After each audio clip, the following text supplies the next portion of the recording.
the first thing that is there is you keep increasing the fine. The payment on the challans is in single digit percentage. So I may fine, but what is the certainty that I actually pay? Is he going to put a drunken drive on a guy who earns 15,000 rupees or 10,000 rupees fine? Fine is one thing. There are other things. I don't know anybody from Chandigarh. Chandigarh uses another model which is a pain. So are you finding interesting patterns in the data? Can you talk about some of them? The interesting finding, as I said, it's the young adult male who die the most. Is there no way we can fix some of these things? I think that's where the challenge is, right? On the 31st December evening is when maximum fatality, or rather a very large fatality numbers happen here. This was actually handled. I think Chennai now has very less fatality on, I think this year it was 2 fatalities. We had an excellent session before, and where we need not get to, if we could do a lot of other hoops and jumps, where we get is what we will kind of loiter around and go about. I'm Venkatesh Balasubramanian from IIT Madras. So I'll use a queuing deck, so not much is there on the slides, but we'll just go with the queuing deck and have a conversation around this. So I think I was just looking at the schedule, and I think there have been 2 or 3 sessions on AI. And the joke that I always tell is, in Delhi, a sentence doesn't get completed if AI is not in it. Looks like Chennai also has catching up. Chennai has AI in it. So I am from that school of thought which believes to call whatever a whatever. So AI is largely statistics. There was an interesting observation made by one of the previous panelists who said that the brain doesn't understand statistics. They obviously don't. If they did, we won't do a lot of things that we do. But having said that, we have an insatiable quest of guessing what my next minute is going to be. All of us would want to game that next second that we want to be in. Some of us manage it. Most of us don't. Some who think they manage but end up not managing and also recognize they didn't manage may end up as patients of the previous panelist. But this is a pathway, AI as a tool. Is it the answer for this insatiable quest that we all have to go forward? If you look at it from an ancient prehistoric times, okay, so all of you are familiar with all these things? These things that are there in the left top corner? You're all familiar? How many of you have taken the help of people who may use them? There's either a lying audience or a sleeping audience. The reality is almost everybody does, right? And most of it is largely a behavioral aspect that people guess. Are there models that they are trying to fit in and solve? Or are they predicting actually stochastic prediction or statistical prediction that happens? 100 people together had a particular formation that happened, and you would want to have the same thing in a different thing that you would want to. The other is, are you all familiar with this shopping complexes in the markets where you have, aisles and aisles of things that are there? In fact, one of the young ladies who came here said she was from Hyderabad. One of the jokes that we said is, when IKEA opened a shop in Hyderabad, they had a huge traffic misery there, right? And I think IKEA has, Bangalore also is not far behind. And thankfully, Chennai doesn't have an IKEA. We still have people who do other things, the non-Swedish way of getting things done. But what are we catering for? Are these needs, wants, or are they targets? Are we able to condition these young kids to go as a target? Can we get a behavioral nudge on a kid who probably does not even know how to articulate what they want, other than cries which could be for anything from a bug that bites them to other things that are there? That's a quest. The third, I think it didn't come out well, or I'm not able to see it properly. You're all familiar with these autopilots. Some of you did fly in to Chennai. But autopilot doesn't, has some issues in the car, right? Can you put in, how many of you will be happy to drive on a road where a driverless car is driving in India? I wouldn't, but maybe there are some brave souls on this premise at this point of time. But largely, this is the reality, right? Should I make a run for it? Should I cross these aisles? This is a question that many do face. There is a huge thing that happens around here. But I personally feel one of the things that does attract a lot of money as well as effort of pretty smart guys is in trying to come up with ability to, of course, the building shape now changed, but get into the electoral scheme. I think the next panel is all about the electoral thing. But more importantly, if I have a scheme that I dropped in, what is the acceptance rate of a scheme, right? What is the penetration of the scheme? Should a particular population, so those of you from Delhi probably are going through the amount of offers that are made, which are not legally wrong, but maybe ethically and morally looking at breaking that legal barriers, and which is happening across the spectrum. Now, what is it that would sound a bell in every citizen who would go putting a vote across, right? So what are the schemes? What kind of strategies you can do to outsmart the guy's perception? And none of these are only for this building. It's been there since at least the Shakespearean time, which narrates pretty much a lot of palace coups and things of that sort. So what I just thought when I was under the impression we were going to have a conversation, so morning we have a cell, no, you have to give a talk. So I just asked my office to send a couple of slides. So I just picked 3 case studies from where we were involved. We were running largely a concept called as neuromarketing. The idea of it is there is an articulated need and then there is an unarticulated need. How do you ensure that this unarticulated need comes about?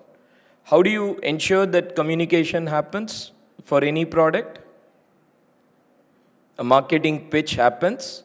And what does the marketing pitch try to do? It tries to get your attention, make sure that you adapt to what they are communicating, and in the end, you get to be into a habit and go on to go forward into that one. There are many case studies of these neuromarketing studies that we were doing. I'll just talk about a couple of them in this one. There still is a product called as Maggie. How many of you are familiar with it? I think all of you should be. Okay, some of you are waking up now, so some hands are going up. When Maggie was banned, there were withdrawal symptoms in young adults. People wanted Maggie. So what was the campaign that Maggie launched when they came back?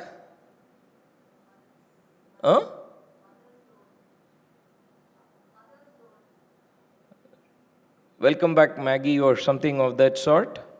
It was all about nostalgia. If you had looked about the entire campaign, it is that nostalgia that was being pricked and peddled across. So the idea of it is, of course, they did a study. We were not commissioned to do it. They did a study on a very large base on which people sampled and tried to get things across. We were looking at much smarter and shorter way of getting the same information and going on to try to guess what would be the way to go about doing it.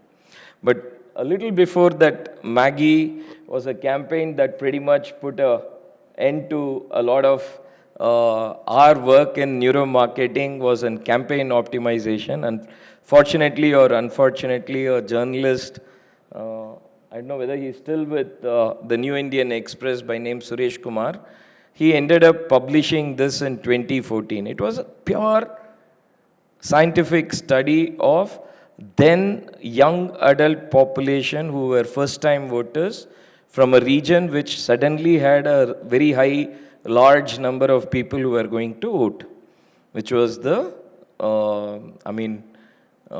Gangetic Belt or Hindi Heartland as or any other name that you would want to name it. So we would want to pick a very small sample and we wanted to say what is it that, of course, he made it very fancy. So what we were trying to say was these young adults didn't really care about many things. What did they care about? They only cared about what is it that they can have when they are mature. Right? So they were focused on development. Right? So the important study was there were two sets of campaigns, one that was being led by then challenger, Mr. Modi, and the one which was a transition that was going to be there with Mr. Rahul Gandhi. So the one that was there from Mr. Rahul Gandhi's thing, everybody were like super attentive about all the developments that were presented. And they switched off when Mr. Gandhi's image was broadcast.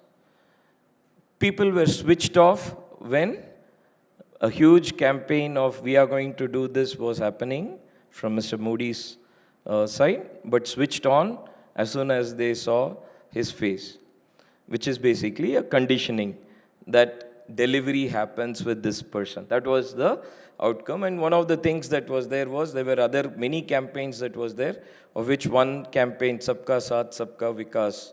So if you had seen towards the end of the campaign, there will be only the photograph of Mr. Modi and a word, Sabka Saath, Sabka Vikas, that will come. And I think that phrase after 10 years is still being used, but there are many more that have been added, Sabka Dash or Sabka X. You keep adding more phrases to it. But of course, it had a lot to do with cognitive studies, building models, building other things that were there, and how nudges and modifications could be there. But that was also my first lesson that these are all pretty sensitive, and it had a lot of political fallouts. So we just shut shop, we kept quiet, and we went into other policy space of trauma care and other thing. And there we went into a small concept called as road safety, where you all know that, the tap test that the previous panelist did, it was very nice, lovely. So he could get the attention with this double tap, a sniper making a double tap or he making a double tap still had a kill. And we do kill more on the roads. About 2023, data is still not out, but it's about 1.8 lakh people died. And about 500,000 people got hurt in the accidents. But operative part, 35% and below is 50% of the accidents. And it is also gender biased.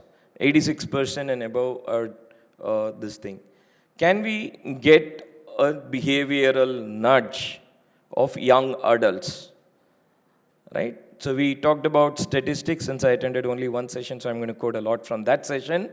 The behavioral, the statistics is very clear, right?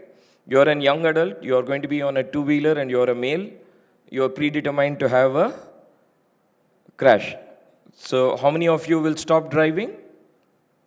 Many of you are not in that age group, but those of you who are here in that age group who would be there, none of you would do that because that happens to somebody else, not to me, right? So now, how do we go on to model these things? So this is where the challenge that comes about. So this is a conversation that we need to get in. So again, I'm supposedly from IIT Madras, but I'm going to say something that maybe my director may also get pretty upset.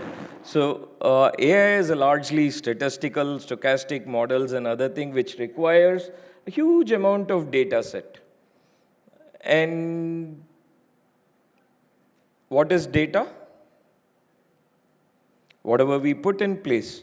So those of you who are all journalists probably know, for the same number of things, in a natural calamity, how many people died, you may have a number by the person who talks and his affiliations and his biases, right? Or anything that is going to be there. So the availability and reliability of data is sparse.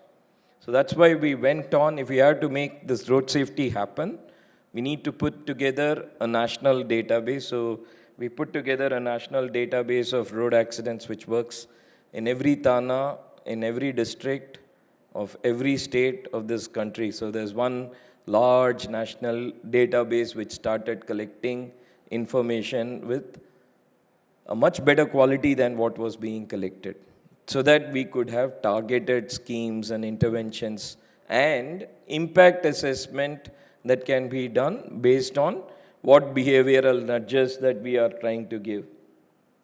The second that people keep talking about is the hardware embargo, right? So when we started this database was 2020, that was our COVID project.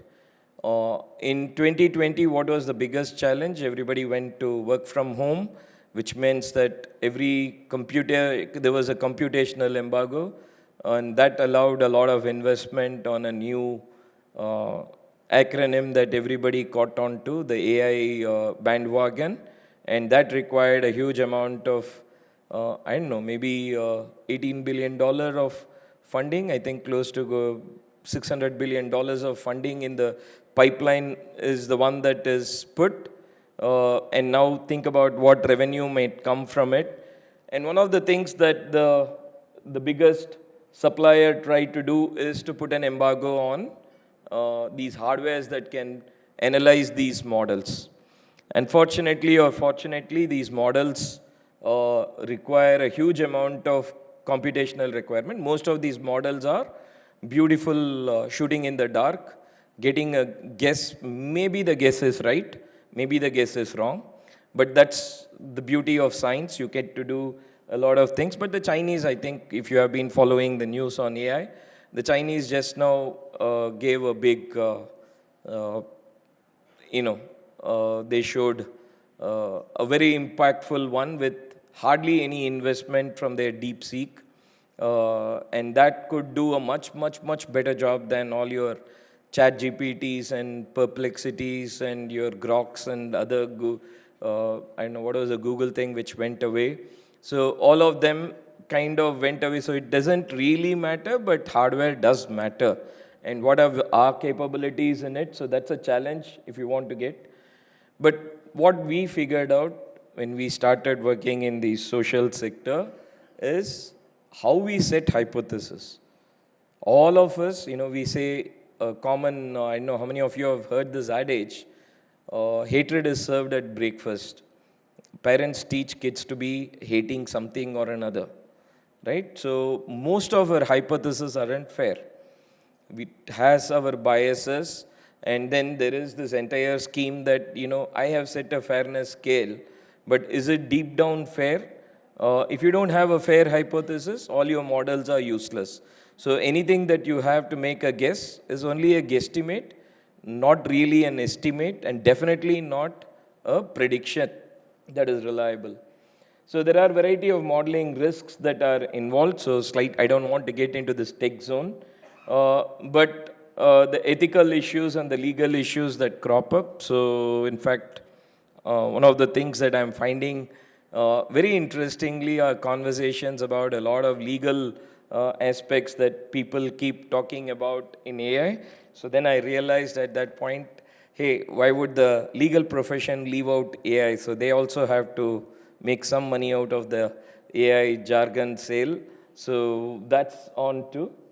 And in the end of all of it is, It's about the accuracy. Many time in our general guesstimate, we trade accuracy to accomplishment, right? I get a small thing done, I'm okay. If I'm not accurate, broadly I fall in that thing. So it's just like a rocket that Hamas used to fire and the rockets that the Israelis used to fire. The only difference is the accuracy to which you would want to put. So the trading between the accomplishment accuracy is fairly an important one that we would want to go about.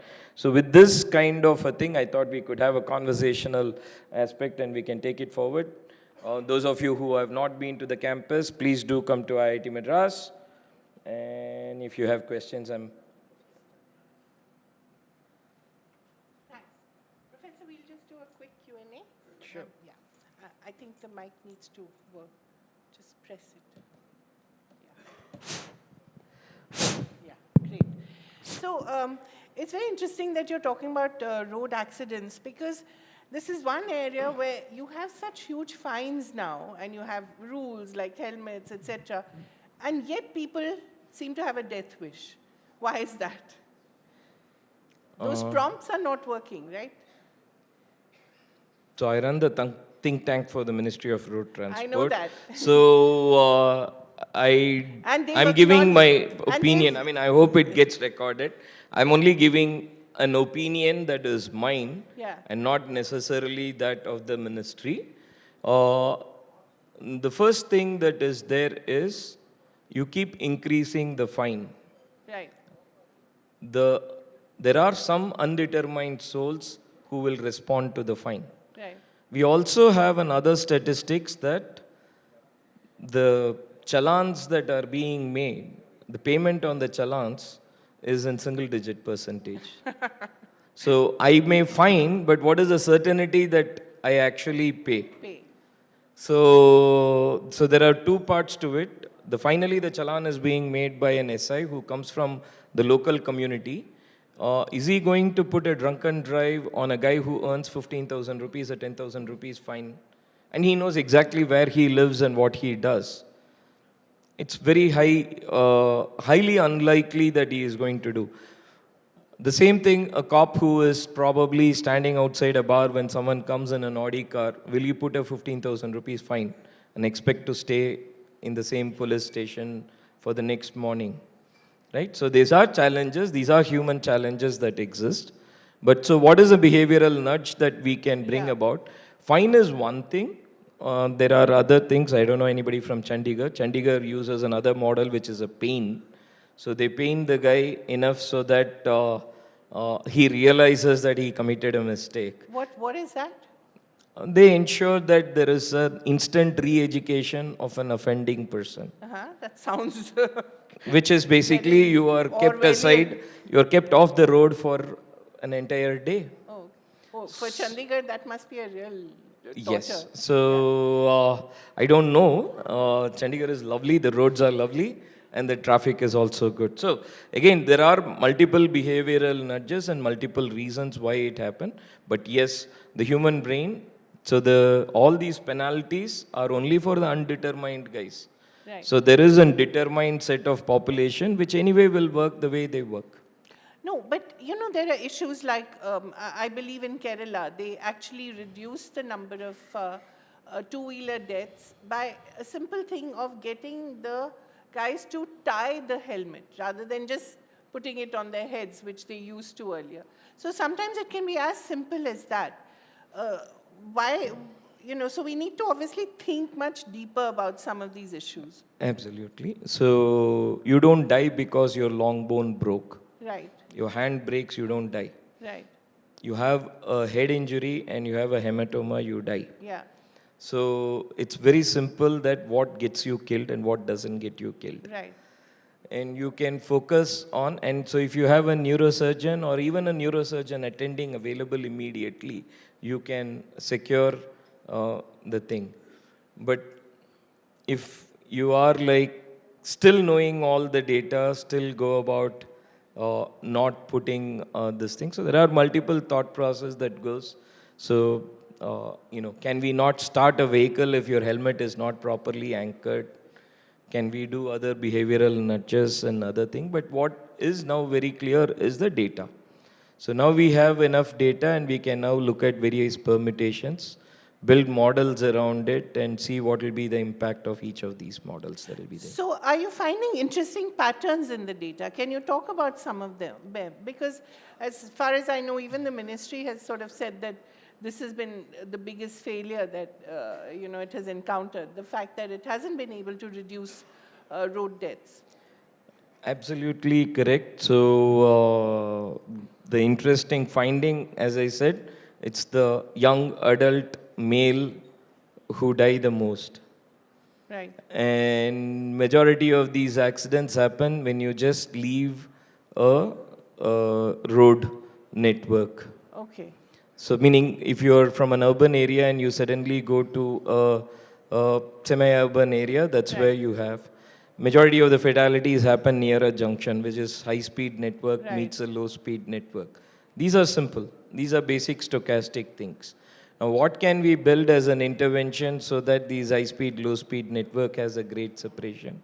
So when a high-speed network cuts through a city, that's again going to have a village or a town, Yeah. you still have a lot of fatalities around it. Because those are people who were used to crossing the road earlier and now they feel they can still do it. Absolutely. Although Absolutely. it's a highway. Absolutely. Yeah. So, we know all this now. So, is there no way we can fix some of these things? I think that's where the challenge is, right? Yeah. We think we know. So this is the bias that we have. It's very easy to tell. So one of the things that happen is on the 31st December evening is when maximum fatality or rather a very large fatality numbers happen here. And all of them are young male who go do a lot of Partying? no, they are on the road trying to demonstrate. They borrow a vehicle from somebody, dress up well, and go. And why do they do it? A large part of people who can afford go to all these bashes. Right. These are kids who don't have that place to go. Right. So they are trying to get to do something. So there is deep down something else happening. So that's what data and other things that are there. So this was actually handled. I think Chennai now has very less fatality on, I think this year it was 2 fatalities. How did they manage that? Ensure that the age group gets a vent out and things that can be done and very focused.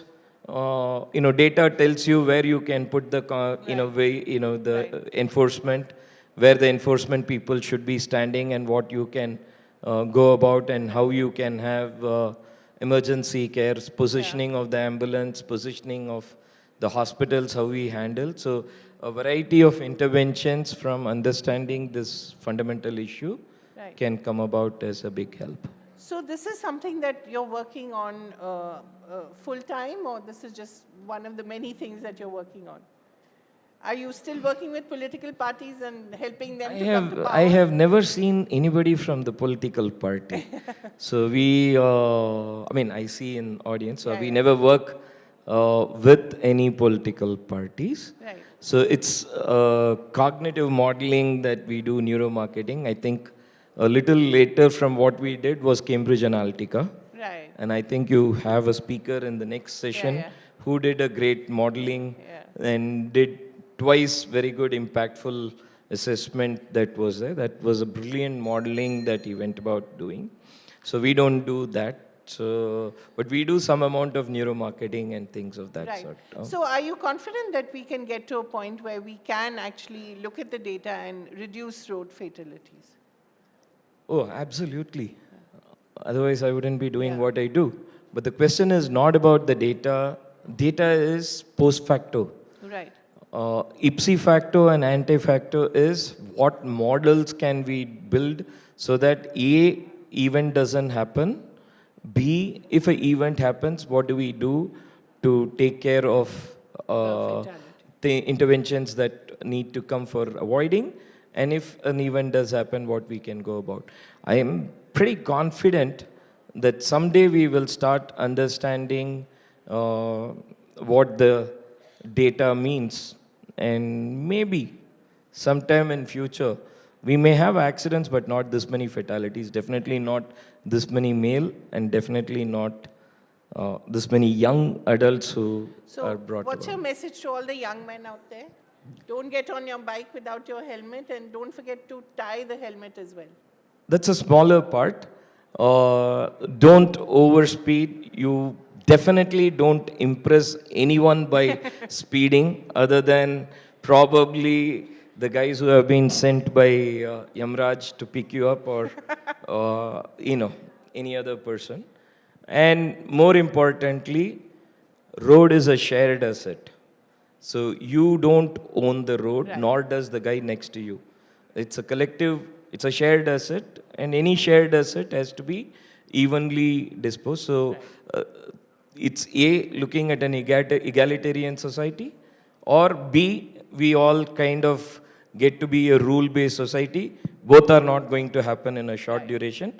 That ensures that I'll have my job till I retire. Thank you Thank you. so much. I do hope so. It was a real pleasure. Thank you.